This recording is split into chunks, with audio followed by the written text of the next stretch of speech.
Seja muito bem-vindo, seja muito bem-vinda ao Very Young Learners Podcast. Aqui vamos mostrar que é possível ensinar inglês em casa para crianças de 3 a 6 anos de idade. Eu sou Marcelo e junto comigo está a Roberta Maldonado, nossa especialista montessoriana. Oi gente, oi Marcelo, tudo bem? No último episódio, falamos até que ponto podemos respeitar as vontades da criança sem criarmos um ditador. Este episódio está disponível em todas as plataformas de podcast.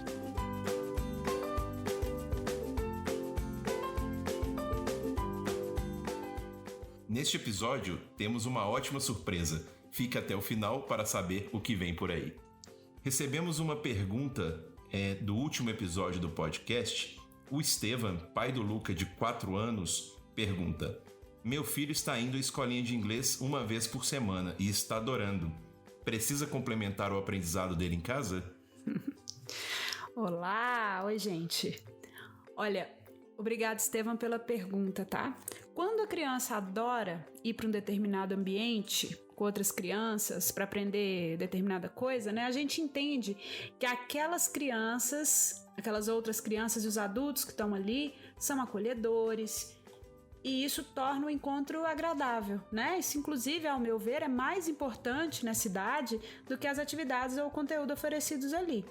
Porque, como nós já falamos aqui antes, a criança associa aprender inglês a bons momentos, né, nesse caso específico. Então, ir para uma boa escolinha de inglês tem muitos pontos positivos. E uma vez por semana, Estevam, é pouco do ponto de vista de exposição à língua, mas é melhor do que nada. Porém, tem aulas de inglês para Very Young Learners, né, crianças entre 3 e 6 anos, onde o professor fala menos inglês do que ele gostaria. Não por querer, mas por questões práticas mesmo. Ele precisa garantir a segurança e o bem-estar daquele grupo, e se as crianças não estão entendendo um comando, por exemplo, desce da cadeira, volta aqui, ele vai falar na língua materna para poder continuar com a aula, né? Longe de mim generalizar, mas normalmente, quanto maior o grupo, mais difícil para o professor falar só inglês. E se além disso você leva em consideração que as crianças vão falar na primeira língua delas entre si nas aulas, o que é de praxe, daí o tempo de exposição cai ainda mais. Tem mais uma coisa: caso mude o professor, ou um novo coleguinha entre, ou o melhor amiguinho saia, ou caso role algum conflito, a criança pode desgostar daquele ambiente por algum tempo, tá? Então, respondendo a sua pergunta, é uma boa ideia, sim, ter uma outra maneira de seguir com o inglês para o seu filho, para que ele não associe a língua inglesa a uma única situação, no caso, que pode mudar a qualquer momento, né? Então, se a criança associa aprender inglês a estar com a pessoa que ela mais ama, ali, 100% focado nela, aí o risco dela desgostar de aprender é bem menor. Mas não é um pouco exagerada essa concepção de que o que acontece na escola te faz desgostar de uma determinada disciplina para o resto da vida?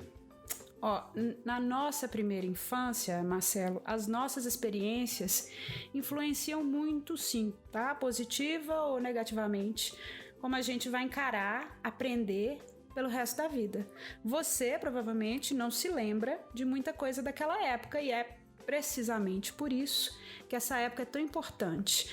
A criança vive o momento sem filtro. Se alguém falou para ela, você não é bom nisso, há um risco enorme dela carregar essa convicção para o resto da vida, sem nem saber de onde isso veio. Eu já tive muitos adultos, alunos, né, convictos de que eram incapazes de aprender inglês. Uma delas se lembrava do momento que um determinado professor, numa escola pública, se é que a gente pode chamar essa pessoa de professor, que disse para a turma toda: vocês são muito fracos, mas também nem sei para que vocês precisam de inglês, vocês nunca vão ter condição de viajar para fora mesmo. Imagina, né? Hoje, essa aluna viaja o mundo todo a trabalho e me contou essa história aos prantos. O dia que eu perguntei pra ela, né, de onde que ela tinha tirado que ela não era talentosa pra línguas, porque ela repetiu isso várias vezes, não tenho talento, não sou boa, não, sabe? E tava ali, precisava aprender inglês, já falava inglês. Ela, no caso, tinha 11 anos quando isso aconteceu. Agora, os pequenos, eles nem vão se lembrar o que falaram pra eles. Então tem que ter muito cuidado com o que se fala e muita confiança na escola, sim. Mas então, como um pai, uma mãe pode corrigir uma criança sem destruir a autoestima dela? Olha, nós, educadores e pais, somos os zeladores da autoestima da criança. Se você tenta sempre se ater à situação e evita rotular a criança por causa daquela situação, você consegue corrigir sem ferir a autoestima dela. Em muitos casos, corrigir nem é recomendável, tá? Vou dar um exemplo. Na aula de 3 períodos, né, do último episódio, a criança, se ela errar na segunda etapa, você nem precisa mencionar que ela errou. Você volta ao primeiro período, repita tudo, até se preferir no dia seguinte. Nesse caso, ela só não estava pronta ainda, né? Não tem lógica corrigir quando a criança não tem nem consciência que errou. Ela não errou, ela só não absorveu o conhecimento ainda. Agora, um exemplo do dia a dia que acontece na escola também. A criança derruba um copo de suco na mesa do café da manhã. Ela estava inquieta, você já tinha avisado que aquilo podia acontecer, mas ela segue se mexendo demais e derruba o suco. O que o adulto tende a dizer? Tá vendo? Falei pra você é muito desastrado, desobediente, não me escuta. A criança fica super constrangida, às vezes ela chora dependendo do tom que o adulto usa, e quem fala normalmente vai buscar o pano e fala, não mexe, não pega, e limpa e tal. E a criança fica ali um pouco meio, né, congelada na situação. 2 pontos aí, tá? Dependendo da idade, se mexer o tempo todo nem tá no controle da criança. Pedir para ela parar é que nem pedir para uma planta parar de crescer. A coordenação motora ainda está em desenvolvimento. Na absoluta maioria das vezes, aquilo foi um acidente, né? A criança não queria derrubar o copo. Claro, se ela derrubou de propósito, daí nós temos um problema, né? Ela está desesperada pela sua atenção, só consegue essa atenção fazendo coisas negativas, ou ela detesta o suco e arrumou uma maneira de não tomá-lo, mas aí é outro caso. Mas considerando que tenha sido um acidente, o que fazer? Na minha concepção de educadora, primeiro, não haja como se aquilo tivesse sido feito de propósito. Não grite, não vire os olhos. Faça o que você faria se o filho de um amigo tivesse derrubado o suco, sabe? E o amigo estivesse na casa, mas não à mesa. Como você agiria? Você não ia fazer um ou um né? Sem dar situações, sem dar grandes proporções ao acontecido. Oferece ajuda, mas deixa a criança limpar a bagunça dela, sem tratar isso como castigo. Ela vai estar constrangida. Tente mostrar para ela que essas coisas acontecem, que o importante é resolver, que é limpar, né? Não deixe isso estragar seu dia. Chamar a criança de desobediente, de desastrado, só reforça um padrão, né? Humilha e não ajuda em nada. Roberta, com todo respeito, você não é mãe. Como você sabe que essas coisas funcionam? Eu tô acostumada com essa pergunta. Criança é minha profissão e minha paixão. Eu me dedico a elas a maior parte do meu dia, eu leio sobre elas, eu dediquei anos a estudar como ajudá-las e pretendo fazer isso através do meu trabalho com os pais, né? Minha experiência é toda baseada na prática, na sala de aula de inglês, na escola infantil e na teoria montessoriana. Sim, eu também convivo com filhos de amigos, de familiares, mas essa parte da minha experiência é muito pessoal, né? O que me qualifica para estar aqui é ser professora de inglês para crianças. E minha intenção é ensinar pais e mães a como serem professores de inglês para os seus filhos por algumas horas semanais. Eu tenho total consciência de que só quem é mãe ou pai sabe o que é. E acho muito importante essa troca de experiência, esse apoio entre vocês, que eu espero inclusive facilitar com esse nosso projeto. No entanto, o que eu, Roberta, tenho para oferecer aos pais dos meus alunos e agora aos ouvintes desse podcast são técnicas desenvolvidas através da observação de milhares de crianças, né? No caso, observadas pela Maria Montessori e algumas centenas por mim, e o uso dessas técnicas no ensino de uma disciplina em particular, a língua inglesa. Mesmo porque cada criança tem suas particularidades E se eu passasse aqui a experiência de ensinar inglês para os meus filhos, eu estaria baseada numa amostra muito menor. Da mesma forma que tem muitos pediatras que não são pais e nem por isso são profissionais menos capacitados, né? Sim, Correto? Bom, uma coisa é uma coisa, outra coisa é outra coisa, né? Eu sofro muita pressão externa para ser mãe, especialmente quando descobrem que eu trabalho com criança. Mas isso ainda é uma característica da nossa sociedade, né? Eu conheço outras mulheres que, como eu, preferiram não ter filhos e são vistas por algumas pessoas como incompletas. Eu sinto toda e cada criança um pouco como minha responsabilidade. Daí eu prefiro me concentrar nelas. Então, resumindo, minha intenção não é ensinar ninguém a ser pai e mãe, e sim ensinar pais e mães a serem professores de inglês para os seus filhos. E por falar em pais e mães, eles estão sempre batalhando para acertar. Tem muito amor, tem muita emoção envolvida em educar um filho.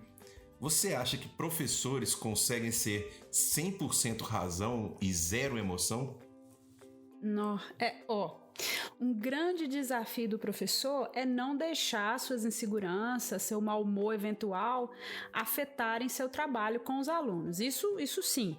Agora, não estar emocionalmente envolvido no trabalho é impossível no meu caso. É impossível não amar e não se preocupar com uma criança até fora da sala de aula, né?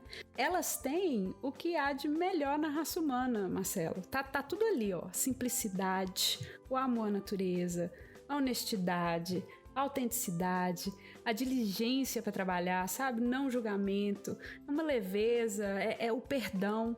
Eu sinto uma responsabilidade tremenda de proteger essas pessoas e contribuir para que elas sejam cada dia melhor compreendidas. A minha sorte é que todo pai quer o de melhor para o seu filho e eles percebem quando um professor é dedicado e me dão ouvido, sabe? Mas eu me sinto parte, na verdade, de uma equipe multidisciplinar mesmo. Com os pais, o pediatra, o psicólogo, a nutricionista, o dentista, preparando essas crianças para o mundo adulto. Boa! E a dica da semana? Nós vamos brincar de quê? Essa semana eu sugiro revisitar a aula de 3 períodos com 3 peças de vestuário, tá?